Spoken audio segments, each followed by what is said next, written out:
Assalamualaikum warahmatullahi wabarakatuh. Perkenalkan, nama saya Salwa Ulayani Khalifah, NIM F2B023032. Saya di sini ingin menjelaskan tentang pembelajaran berbasis problem solving dan problem posing. Jadi, sebelum ke materinya, kita cari tahu dulu nih, apa perbedaan pembelajaran berbasis problem solving dan problem posing. Jadi, keduanya itu adalah suatu pendekatan dalam pendidikan yang bertujuan untuk meningkatkan keterampilan berpikir kritis, kreatif, dan pemecahan masalah pada peserta didik. Oke, berikut ada penjelasan secara rinci mengenai problem solving dan problem posing. Itu adalah yang pertama ada problem solving atau pemecahan masalah. Jadi, problem solving itu adalah pendekatan pembelajaran yang menekankan pada kemampuan peserta didik untuk memecahkan masalah yang dihadapi melalui serangkaian langkah sistematis. Metode ini biasanya bertujuan untuk meningkatkan keterampilan analitis, logis, dan kreatif dalam menyelesaikan berbagai permasalahan. Adapun langkah-langkahnya itu, yang pertama ada mengidentifikasi masalah. Jadi kita harus mengidentifikasi masalah itu yang bisa bertujuan untuk menemukan masalah utama yang terjadi agar bisa ditangani secara efektif. Kita bisa melihat dari tanda-tanda atau indikator masalah tersebut seperti penurunan kinerja, keluhan pelanggan, atau hasil yang tidak sesuai harapan. Itu contohnya bisa dalam dunia pendidikan itu nilai siswa itu kan biasanya menurun secara signifikan atau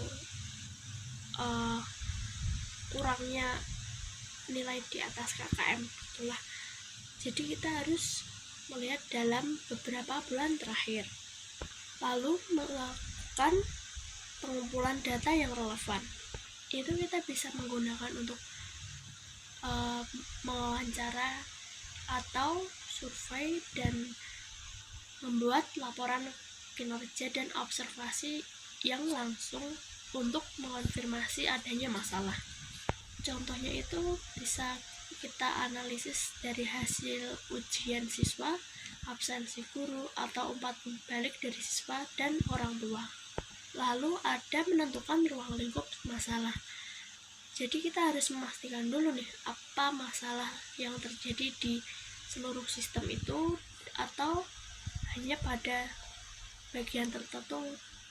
Kita bisa mengambil contoh dari ada penurunan nilai dari mata pelajaran tertentu di semua mata pelajaran tersebut, atau ada kenaikan nilai yang didapatkan oleh siswa tersebut. Langkah yang kedua itu ada menganalisis penyebab masalah.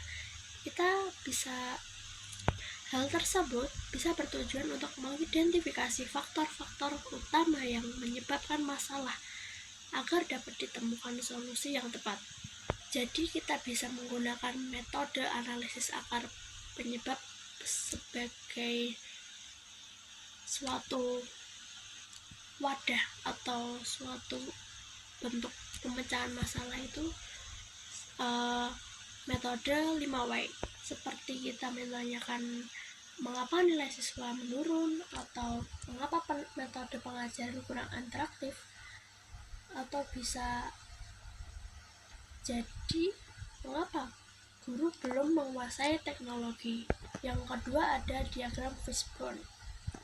Itu bisa menjadi salah satu faktor penyebab dalam kategori seperti manusia, metode lingkungan, dan peralatan. Lalu ada melibatkan pemangku kepentingan. Itu seperti kita bisa diskusi dulu lah dengan orang yang terkena dampak masalah tersebut, seperti siswa, guru, dan kepala sekolah untuk mendapatkan wawasan yang lebih luas. Lalu ada menentukan penyebab utama. Kita bisa mulai dari analisis dulu dan menentukan penyebab yang paling pengaruh terhadap masalah yang sedang terjadi.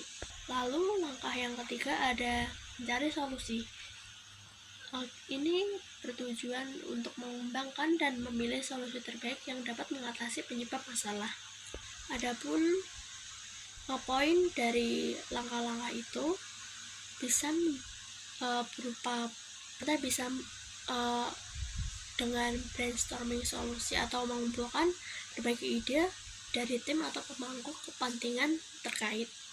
Bisa dicontohkan itu seperti menyelenggarakan pelatihan teknologi bagi guru lah, kayak misal kita harus punya wadah.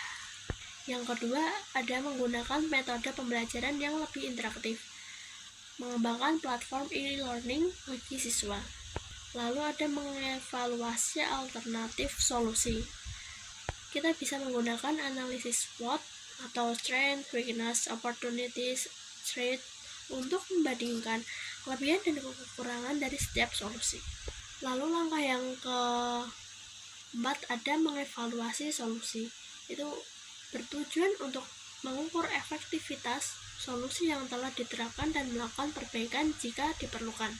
Kita bisa dipastikan dulu nih solusi diterapkan sesuai rencana dan lakukan pengawasan secara berkala itu seperti apa. Bisa dengan pelatihan guru, kita bisa mengecek juga apakah guru benar-benar mengikuti pelatihan dan menerapkan metode tersebut dalam kegiatan belajar mengajar.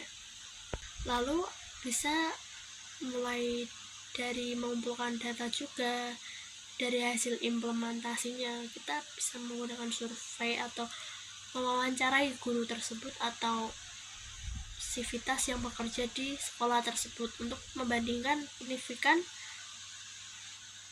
pengaruh pada nilai siswa tersebut atau enggak, atau sebelum dan sesudah pelatihan guru ditetapkan itu murid bisa lebih. Lalu menganalisis efektivitas solusi. Jika solusi itu berhasil itu kan kita bisa praktek agar dapat menerapkan solusi tersebut dengan baik. Jika solusi itu tidak efektif, kita bisa melakukan penyesuaian dan pertimbangan untuk alternatif lain, atau bisa setelah 1 bulan nih kita melakukan survei lah, kita ada pelanggan ulang dan kepuasan meningkat mungkin sekitar 50% atau 70% tuh, biar kita bisa membandingkan lah.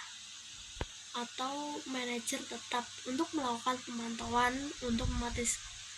Adapun manfaat problem solving itu adalah ada yang pertama, meningkatkan kemampuan berpikir kritis. Kedua, mengembangkan kemampuan analisis. Ketiga, ada meningkatkan kreativitas. 4, ada membantu kemandirian belajar. 5, ada meningkatkan keterampilan kolaborasi. Oke, kita masuk ke pembelajaran yang kedua, itu ada definisi problem solving. Oke, kita langsung saja ke materi yang kedua, ada definisi problem posing. Definisi ini biasanya problem posing adalah pendekatan pembelajaran yang berfokus pada kemampuan peserta didik dalam merumuskan atau membuat masalah sendiri berdasarkan suatu situasi atau konsep yang diberikan. Jadi pendekatan ini itu bertujuan untuk meningkatkan pemahaman konsep dan kreativitas berpikir siswa. Adapun ciri-cirinya itu kita melalui pembelajaran problem solving. Yang pertama, siswa bisa diajak untuk merancang pertanyaan atau masalah sendiri.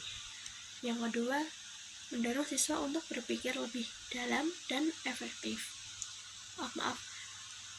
Mendorong siswa untuk berpikir lebih mendalam dan kreatif. Ketiga, ada memungkinkan siswa mengeksplorasi berbagai aspek dari suatu konsep. Yang keempat, ada memungkinkan siswa juga menekankan pada keterampilan bertanya sebagai bagian dari proses belajar. Ada beberapa jenis-jenis problem posing. Yang Pertama ada pre-solution posing. Itu bisa disebut siswa diminta untuk menyusun masalah sebelum memberikan solusi. Yang kedua itu within solution posing. Siswa mengembangkan atau memodifikasi masalah saat sedang menyelesaikannya. Yang ketiga ada post solution posing. Siswa membuat masalah baru dan berdasarkan penyelesaian yang telah mereka pelajari. Tahapan dalam problem posing itu kita bisa memahami konteks atau situasi. Semisal siswa diberikan suatu situasi, konsep atau informasi itu responnya bagaimana. Yang kedua ada menganalisis konsep. Itu bisa memahami aspek-aspek penting dari situasi yang diberikan. Yang ketiga ada menyusun pertanyaan atau masalah.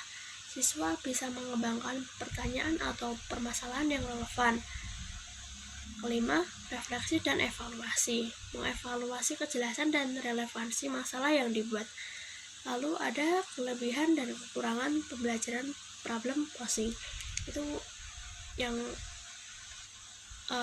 kelebihannya itu kita bisa mengembangkan keterampilan berpikir kreatif dan inovatif pada siswa, memperdalam pemahaman konsep karena siswa secara aktif berpartisipasi dalam pembelajaran. Yang ketiga, membantu siswa memahami cara kerja berpikir dalam menyelesaikan masalah. Yang keempat, meningkatkan rasa ingin tahu dan motivasi belajar. Lalu kekurangan pembelajaran problem posing itu yang pertama, tidak semua siswa terbiasa atau nyaman dalam merancang masalah. Yang kedua, membutuhkan bimbingan yang lebih intensif dari guru. Yang ketiga, bisa memakan waktu lebih lama dibandingkan metode konvensional. Jadi kesimpulannya, baik problem solving dan problem posing merupakan metode pembelajaran yang efektif untuk meningkatkan keterampilan berpikir siswa. Problem solving membantu siswa mengembangkan kemampuan pemecahan masalah secara logis dan sistematis. Sedangkan problem posing membantu siswa berpikir lebih kreatif dan memahami konsep dengan lebih mendalam. Dan dari saya, wassalamualaikum warahmatullahi wabarakatuh.